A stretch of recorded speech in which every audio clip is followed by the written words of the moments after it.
We're still reacting to last night's shocking and disappointing loss. So I want to hear from y'all down in the comments section. Who is the most to blame from last night's loss? Is it Mike McDaniel? Is it Tua Tagovailoa? Or is it Josh Boyer? Go down in the comments section and let me know.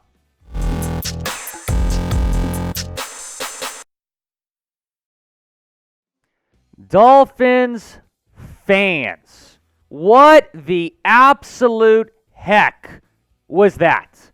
Dolphins falling to the Chargers, 23-17. I'm still in disbelief. Producer Patrick Seaman, I woke up this morning, and it felt like I just awoken from a nightmare. It felt like a nightmare what just happened last night in this football game. It didn't feel real. It felt like the worst possible case scenario actually happened. It was a nightmare last night. And so we're going to get into Overreaction Monday. That includes my takeaways from last night's game as we try to just figure out what happened. My number one takeaway is that Tua Tagovailoa did not look comfortable in this football game, and a lot of people are speculating that was he 100%? Because he did not look like he was very comfortable in this football game. He turned in his worst performance of the year. When you consider the circumstances, what was at stake, you can make the argument that it was the worst performance of his career. 10 of 28, 145 yards. Almost half of those came on the 60-yard touchdown to Tyreek. One touchdown, no picks. There was a couple of balls thrown into double or triple coverage. It probably could have been picked, though. What is your confidence level in Tua after this game? Scale it 1 to 10. I'm not going to overreact. I still have confidence in our quarterback. He obviously did not look good last night, but he still had a fantastic season. I do wonder, though, if the storyline, I said this on my watch party last night as well and in the postgame video, I wonder if the Herbert versus Tua storyline got into his head. Because the narrative the past 2.5 years has been that the Dolphins made a mistake taking Tua at 5 over Justin Herbert, who was ultimately drafted right behind Tua by the LA Chargers. And I think it's an overreaction still to say that Miami made a mistake taking Tua over Herbert. Ultimately, Tua's had the better year. Did he have the better game last night?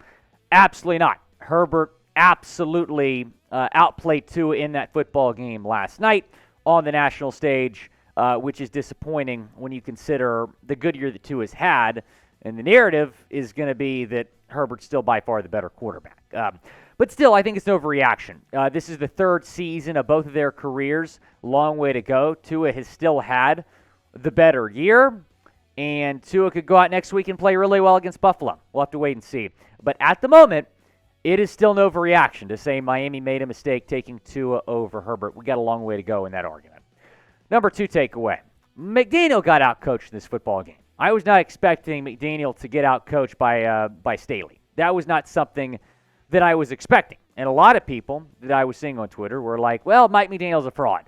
This is an overreaction. Mike McDaniel is a fantastic head coach. At the same time, he is a rookie head coach. He is still learning how to be a good NFL head coach. I have the utmost confidence in Mike. Yesterday was disappointing. I thought the play calling was really, really bad. You can certainly make the argument that McDaniel is more at fault for last night's loss than Tua because he's the head coach. He even said after the game that he takes responsibility for this loss, as any head coach should say after a loss like that. But the play calling was not good. I don't think the play calling put Tua Tagovailoa in a position to succeed. Not to mention, let me give the Chargers defense credit. I mean, Brandon Staley is a good defensive-minded coach.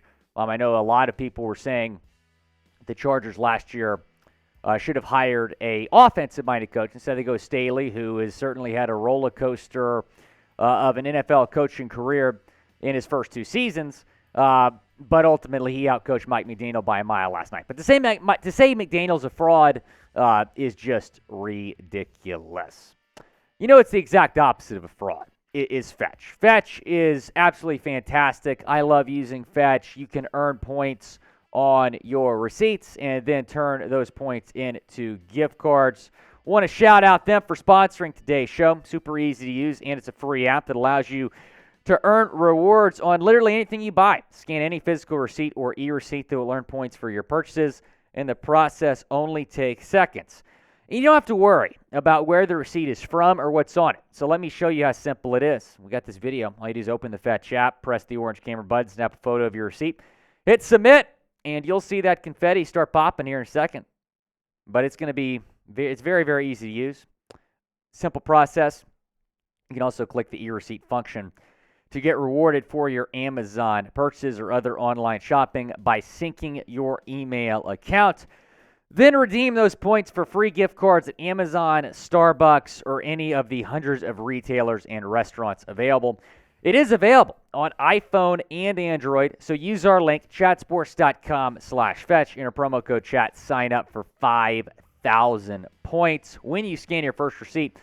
That's the equivalent of a free $5 gift card to get started, but that deal is only available for a limited time. That's the link, chatsports.com/fetch, enter promo code chat. That link in the comments and the description of today's video.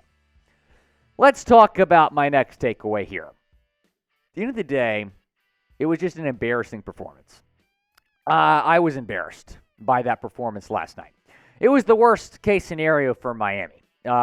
You lose this game, which was a really important game to kind of secure your playoff hopes. I know they wouldn't have clinched the spot yesterday, but they would have been pretty close to doing that. I mean, they would have been 9-4. Jets would have been 7-6 for the last playoff spot. Miami still would have been in control control their own destiny to win the East. But not only do you lose, Tua Tagovailoa struggles on the national stage against Justin Herbert, who had a really big game. So it was an embarrassing performance on Sunday Night Football. You got the whole world watching, and you just absolutely laid an egg on both sides of the ball, really. I mean, the defense was bad. The offense was obviously worse, but it was a pretty bad performance on both sides of the ball, with a lot of people going into that game wondering what this Miami team is all about. And Miami certainly did not make the statement they were looking to make. Next takeaway, the defense is a problem. And obviously the offense was the bigger issue yesterday, but the defense still really struggled. Let's take a look at how the Dolphins defense did last night. They came in with the worst road defense in the league, at least in terms of points per game allowed, and still it remains that way. 31.4 points per game allowed on the road this season. That ranks last in the NFL. They allow over 430 total yards. The Chargers were dominant on third down, 9 of 18 on third down. And, specifically on those 3rd and 3s, 3rd and 4s, Keenan Allen in the screen, slant, it was just too easy for Justin Herbert, who had a career-high 39 completions. A lot of people continue to say Josh Boyer is on the hot seat.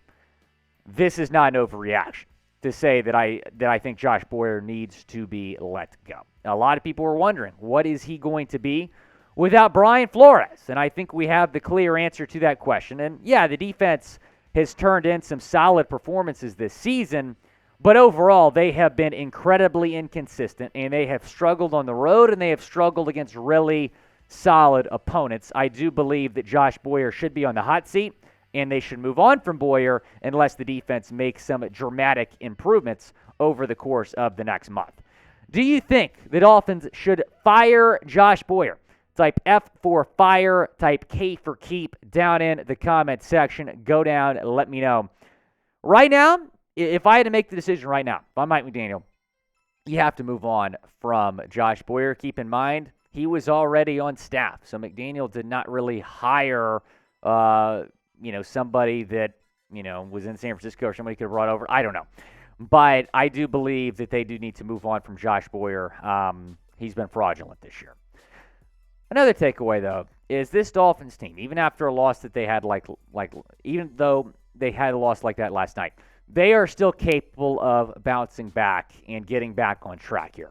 Tyreek Hill said this: "Not over. We coming back strong. Believe Fins," with the little peace sign right there. And so this team needs to put this loss in the rearview mirror and do so quickly. Taking a look at the playoff odds updated from the New York Times.